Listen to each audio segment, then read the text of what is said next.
Una de las preguntas más frecuentes, porque obviamente lo hice en diferentes tipos de grupos, pero yo creo que la pregunta más frecuente de que las personas, independientemente del talento que tengan, porque hay mucha gente que hoy en día tiene mucho talento, lo que siempre quieren saber es qué hago para conseguir mi primer cliente, el número uno, cómo rayos lo hago.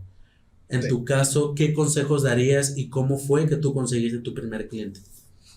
Claro, eso mira, yo enseñaba un concepto que yo le llamaba la curva mágica de los diseñadores, que yo explicaba cómo ir desde cero a conseguir tus primeros clientes de pago. Entonces yo siempre empezaba la curva de esta forma.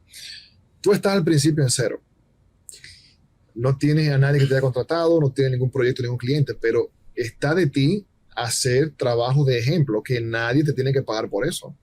Tú haces proyectos de ejemplo, tú te imaginas cómo sería un website para tal compañía, un gráfico para tal cosa, y tú empiezas a crear un portafolio con trabajo de ejemplo.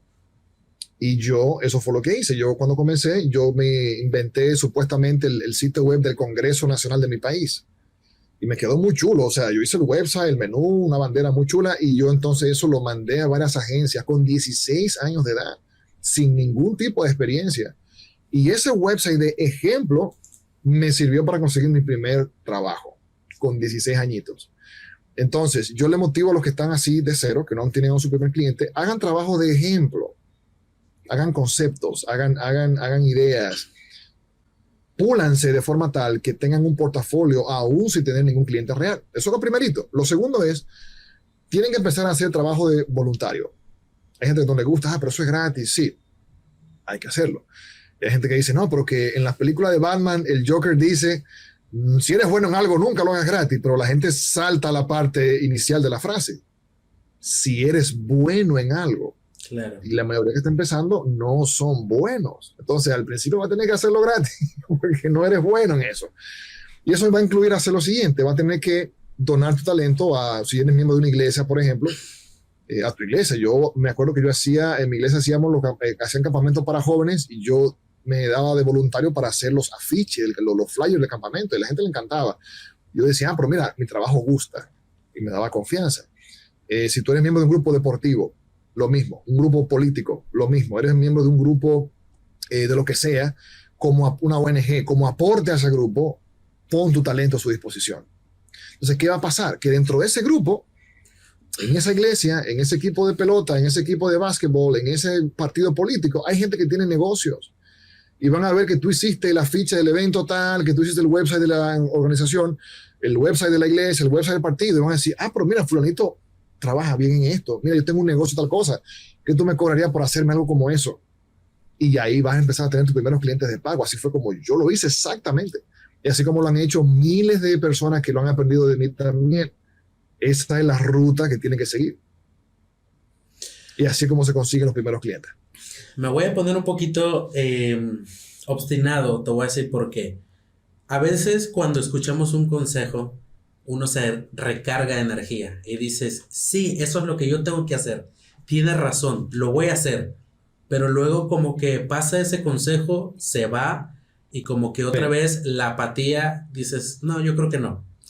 ¿Cómo puedo hacer yo? Porque cuando entre más obstáculos tienes o tú mismo te los creas, ¿cómo rayos hacerlo? Te voy a poner un ejemplo. Digamos que esta persona es una persona que no tiene la capacidad de hacerlo gratis porque el tiempo que le va a llevar es a lo mejor lo que podría decir. Es que, digamos que ya es una persona grande, porque aquí estaríamos hablando de una persona que no tiene la necesidad, vamos a llamarlo así, de empezar.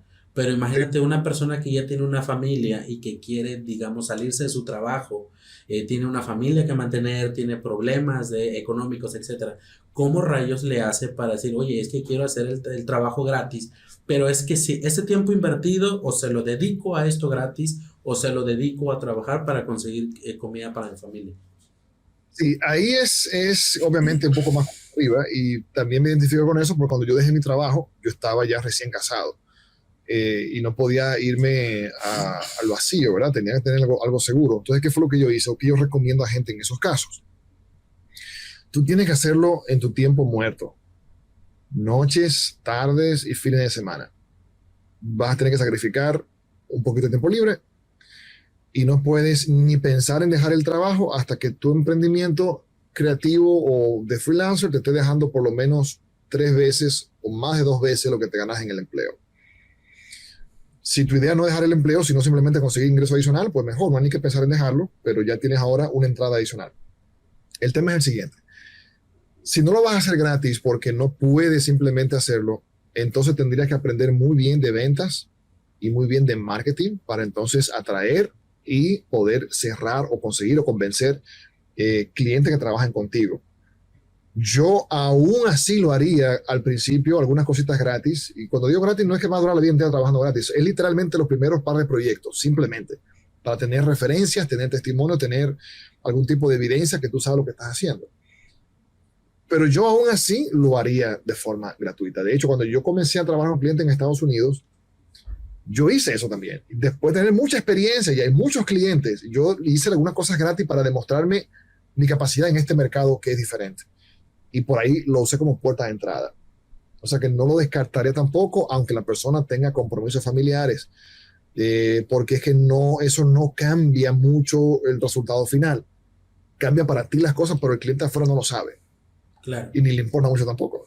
Entonces, como quiera conlleva sacrificio y honestamente son sacrificios más fuertes para que está ya en una situación así con hijos y con familia, porque obviamente hay que llevarle el pan a la casa, por eso no se puede descuidar lo principal por el emprendimiento, hay que hacerlo como que balanceadito.